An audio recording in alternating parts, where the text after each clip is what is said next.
Happy Friday, America. It's your old friend Mike here. I'm inside today talking on my microphone, so I might be a little quieter than usual because it's raining outside, but my wife is sleeping in the next room, so I can't be too loud. So turn up your radio and listen to my silky NPR voice. And welcome to another episode of Made Man, the official Madman podcast of me, Mike. Now, we're almost done with season 1. Can you believe it? This is episode 12 of Made Man. Over 11 weeks, because we did 2 in the first week. Over the last 11 weeks, I've grown to understand this show. And again, this is only the first season. But I've grown to understand why it became such a phenomenon. Or phenomena, or whatever the hell the word is. Because I'm loving it. Okay, and we only have 1 episode left in this season, but that's next week. This week is about Nixon versus Kennedy election night. And I wonder towards the end if that was some sort of metaphor for something else. So I'll get into it. Now, I have to warn you that you might hear some paper in the background because I watched this episode at lunchtime today, and I thought all these thoughts were going through my head. Usually I finish the episode and I start recording right away. That's not the case for today. So I actually took a few notes. You know, I usually say it's stream of consciousness, but I did take some notes just kind of to remind me where I was with everything. It's election night, so these guys are still pulling for Nixon. Nixon still seems to be in the lead. They would be shocked if Kennedy won, but the young guys were like, you know, what does it matter either way? If Nixon wins, hooray. If Kennedy wins, we get to console women. All they think about is getting laid and hooking up with the women in the office. Why?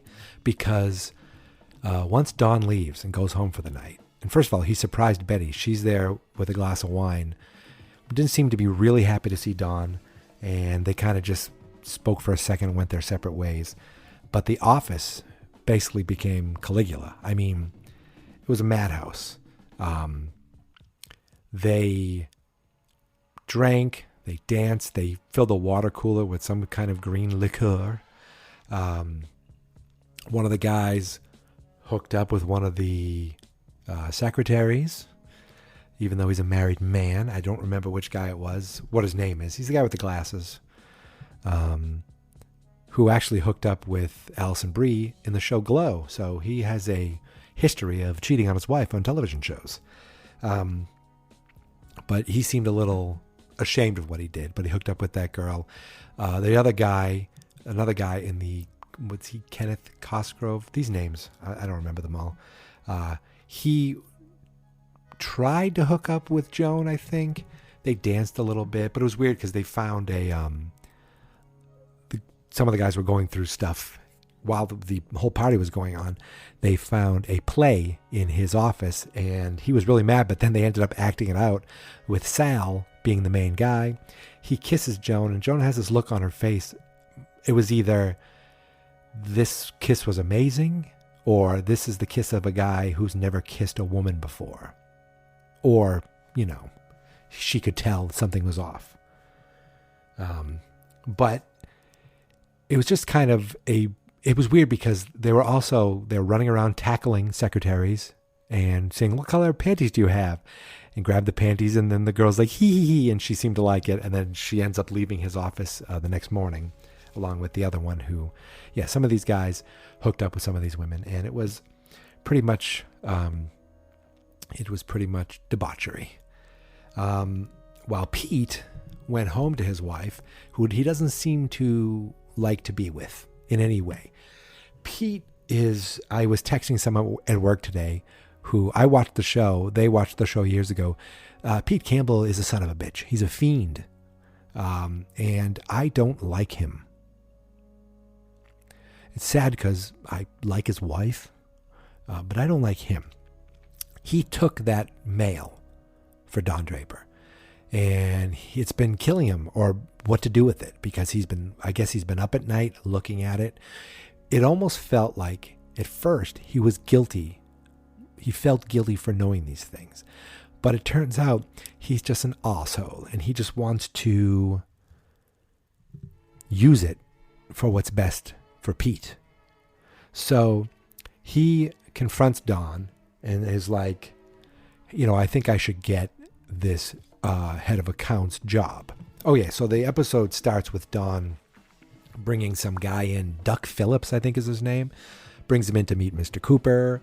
They talk about this guy having accounts at other places, and should he bring him in? And the young guys look at him as like an old timer coming in for one last hurrah. And I was wondering, is this a replacement for Roger, or is he coming in to fill in for Roger? I didn't quite make the connection. Or is it because Don is getting promotion, they need someone to fill his spot? I don't know. But anyway, they bring this new guy in, and this is a job that Pete seems to want. And he thought, what a perfect time to try to blackmail Don Draper with this information. He also tries to go right into Don's office without asking Peggy first. And Peggy is sick of Pete. She sees Pete, and she's actually sick of them all. But she sees Pete try to go in. She's like, "Can I help you?" And finally, and she actually, before he even had a chance, she buzzed at Don and said, "Pete would like to see you. Mr. Campbell would like to see you." Kind of playing her power move. And he's like, "Thanks, sweetheart." "Oh, I hate you, Pete." But he basically says, "I know that you're not Don Draper. I know that you're Dick Whitman." He did some research too, because Dick Whitman was listed as dying in the war. Was it 1951 or something like that? And Don Draper didn't exist. I forget what it was exactly. That your name is Dick Whitman, and Don Draper is from here. Dick Whitman died during the war, so he knows that you're either a deserter or that you are basically you aren't who you claim to be.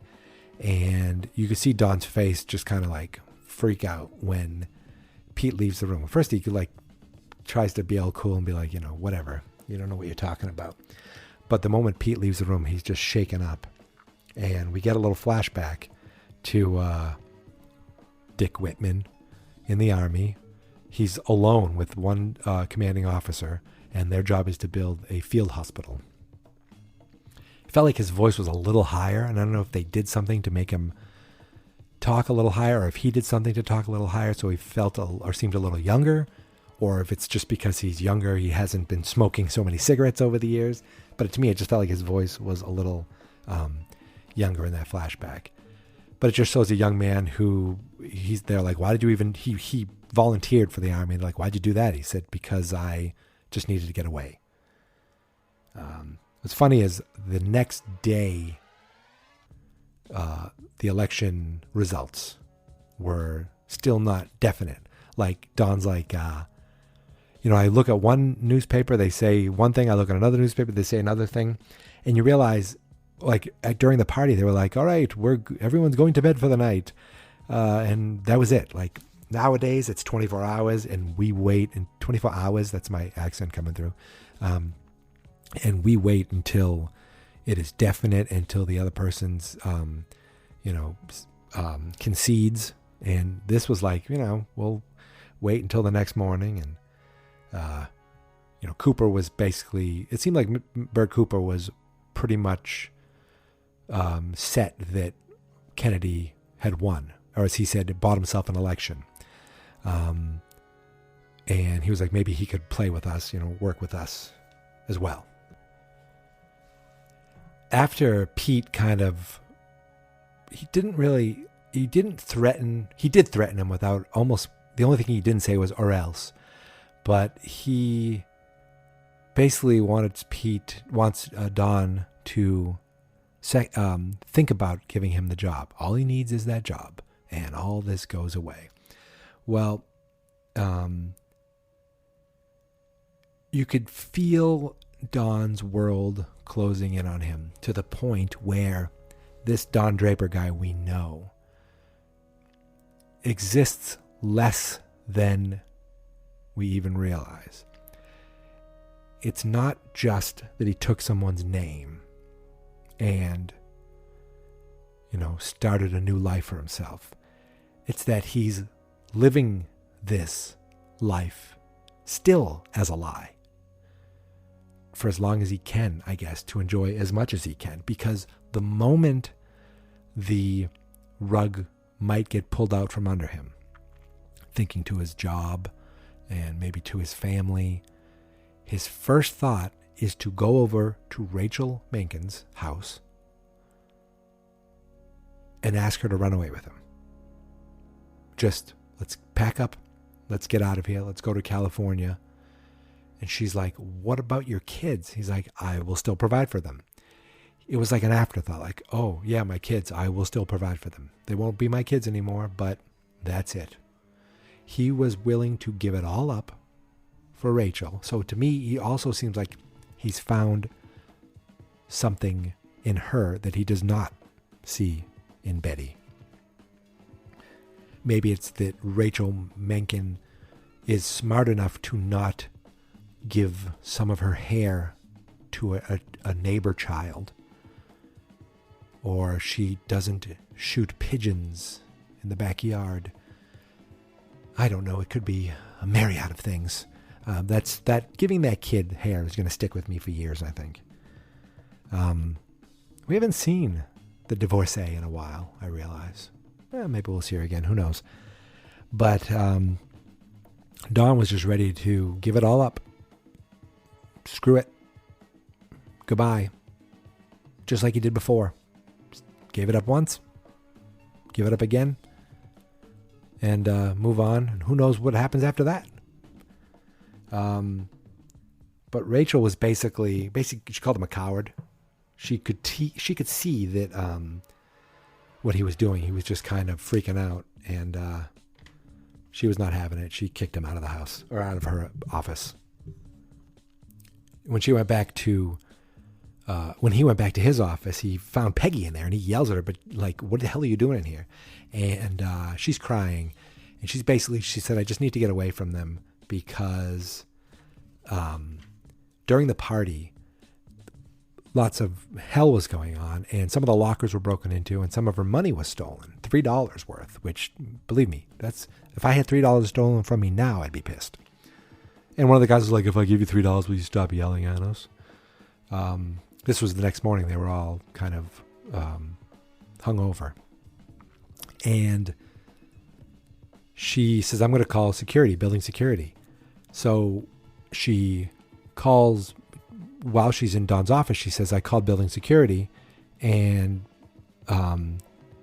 it's all my fault that the janitor and the elevator operator got fired. Guess why they got fired? Because they're two black guys. And something got stolen, blame the two black guys, and boom, they get fired. So she feels awful about that, and that's not her fault. That's just the building. Whoever runs the building would rather be racist than be right. But she made a nice point to Don, just about you're doing the right thing, you're being good. Why are you going to let someone who's not be doing the right thing? How come they get to win? How come they get to walk around and be, and enjoy things? And I don't know if that was a dig at Joan. I don't know if that was just the office in general. I don't know if that was specific to Pete, but it seemed to resonate with Don, and he gave her a drink to calm her nerves. And he's like, it really seemed to make a nice point to her. And then he's like, here, and he gives her his glass to go clean. So, there's still that. Thanks, Peggy, for the great point. But you still have to clean my glass for me. So he finally, you could see Don was like, screw it. And he goes with, he starts walking over to Cooper's office. Pete stops him and is like, you don't have to do this. He's like, I'm going to hire Doc Phillips. And, I'm sorry. I feel that I'm doing my duty to tell Mr. Cooper that you're not who you say you are. And he's like, first he was like, you don't have to do this. Earlier in the episode, he said, if you think that I am the type of person who would give you a job just to keep this secret. What else do you think I would do to keep this secret? So it was a veiled little threat at Pete, and I really wanted him to beat the shit out of Pete. But again, you got to be careful because I think Pete could also be a serial killer. But he goes in to tell Mr. Cooper that right in front of, first of all, they take their shoes off, which is weird. He goes in, but that's the way his office is. He goes in to tell Cooper that he's hiring Duck Phillips, and Pete's there. Pete's just standing there, and he's like, okay, great. Was there something else? And I thought Pete was going to crumble under the pressure. And he didn't. He actually told Cooper pretty much everything. He said that, Dick Whitman, this guy's Dick Whitman, he died in the war, blah, blah, blah. He told him the whole thing that this guy's not who he says he is. He's Dick Whitman. And the real Dick Whitman died in the war and blah, blah, blah. And this is he's either a deserter or he is, worse. And Mr. Cooper just stands there for a second and says, Mr. Campbell, who cares? And the look on Pete's face was like, what are you talking about? He said, this person standing before me is Don Draper in this room right now. He's the only Don Draper I know. And to me, that's all that matters. And he sends him away. And Cooper didn't care. He knows the man that's working with him, and that's all he cares about. And you could see the look of relief on Don Draper, that basically this part of his life that he was worried about is over. To a degree. He still doesn't tell Betty, so I don't know if it comes up again in the future, but as far as work is concerned, it can never be used against him to build the career he's building. And it's funny, he said, you could fire him if you want to. But he was pretty smart that he said something like, but one never knows how loyalty is born. So in other words, he's telling Don Draper, what he just did is a fireable offense. If you don't fire him, he may see that as some sort of mercy and be so fiercely loyal to you that he'll never do something like that again. That's one way of looking at it. Another way is he's going to bring that shotgun back to work. Or it may still be in his office. And watch out. So that's where I said, Pete Campbell, you are one son of a bitch. You're a fiend. Unbelievable. Oh, it's funny. When he went to see Rachel, not funny, he went to see Rachel and she's like, you don't even tell me everything. And he goes, you know more about me than anybody. The fact that he told her a little bit about his childhood in a previous episode is more than he's told anybody about himself ever. Which is crazy, but he still doesn't tell her everything. Now, lastly, we get one final flashback back to the war where he's working with his commanding officer and they jump into a foxhole because there's some explosions going on. And then his officer gets up. And I'm thinking, okay, this is where the shot comes. This is where, he ducks or something and the other guy gets hit. So he drops his lighter and I thought, really, he's going to bend over and the other guy's going to get shot? But no, he drops his lighter and it hit some gas or there was some fuel that was leaking and a huge explosion and he killed his commanding officer. So they did a little back and forth of him accidentally killing his commanding officer. Then they show him in a hospital. And he's like, they're like, Mr. Draper, Commander Draper, whatever your name is. As you know, the United States, President of the United States would like to award you with the Medal of Honor. And I'm thinking, oh, wow, he's waking up and realizing he's being mistaken for the other guy and he's not going to say anything. Not exactly. Then they cut back to the war. He went over and saw the body and he looked at his dog tags and he ripped them off, put them on the dead guy, took the dead guy's dog tags and put them on him. So he swapped dog tags, pretty much hoping it would work, I guess. This was like all at once. He thought, I'm going to get rid of myself and I'm going to take this man's identity. Maybe he knew about him. Maybe he knew there isn't a life out there for Don Draper. I might have missed. They never said the guy's name was Don Draper until after the explosion. And I might have missed if they said something specific like, he doesn't have a family at home. So there was like no one looking for Don Draper. But he took this guy's name and he gave that body his name. And because he was his commanding officer, the army said, hey, we need you to bring the body back. So he brings the body back on a train, sees outside on the train, sees that woman who not his mother and that man who's not his father. But, right, I don't think it was the mother or the father, but he does see his brother, which I guess is his brother. I don't know how it works. Unless that was his dad. I don't think it was his dad, but it was his brother.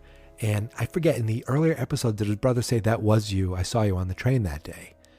And here we see the young boy looking into the train and seeing Dick Whitman. And the dad's like, no, Dick's right here. He thinks he's just hysterical. And his brother runs after the train.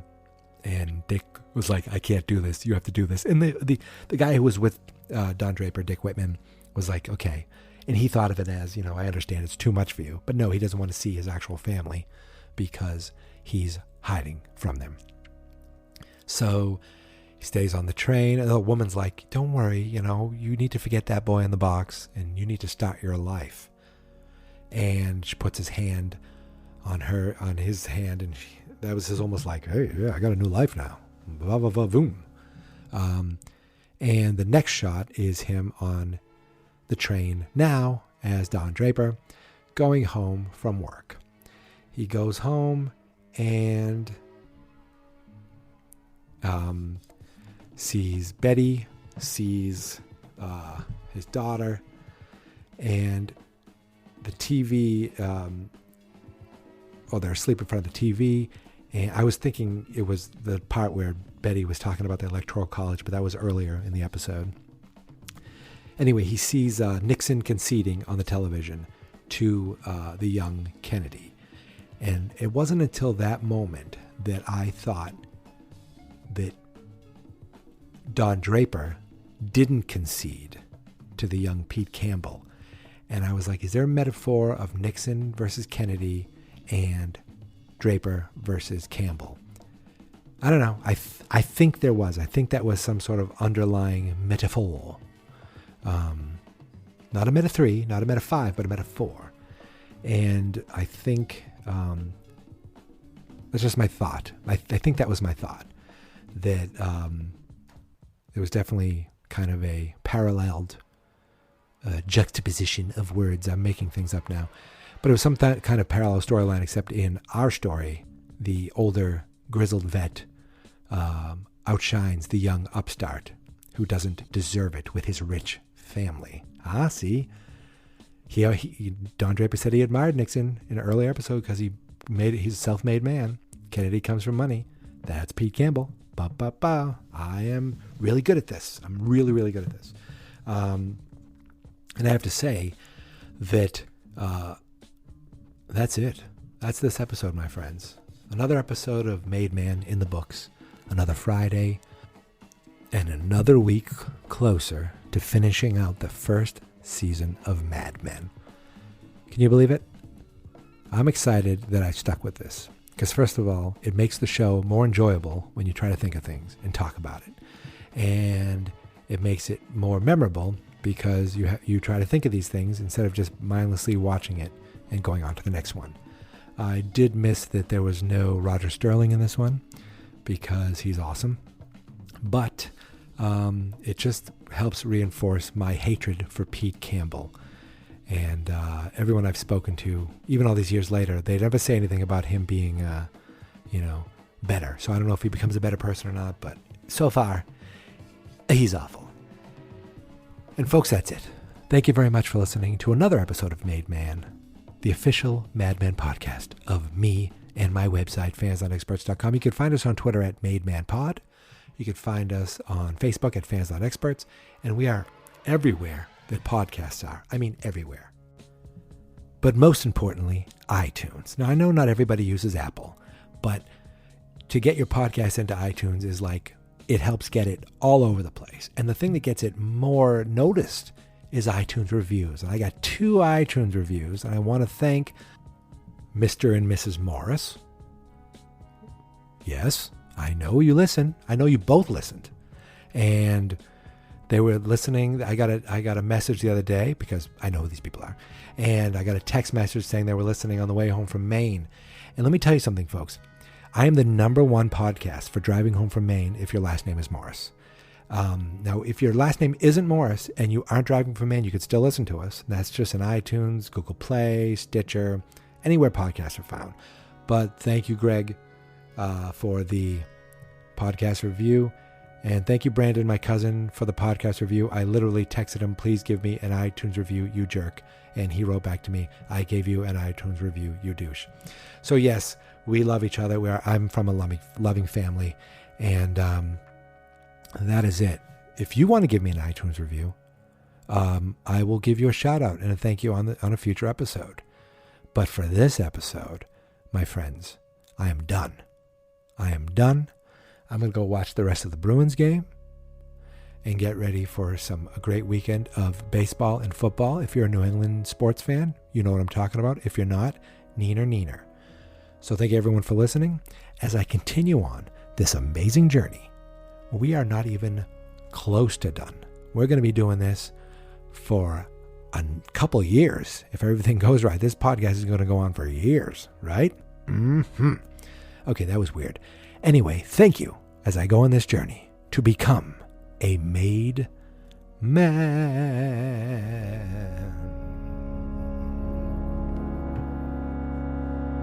Go Sox, go Pats. Fans not experts.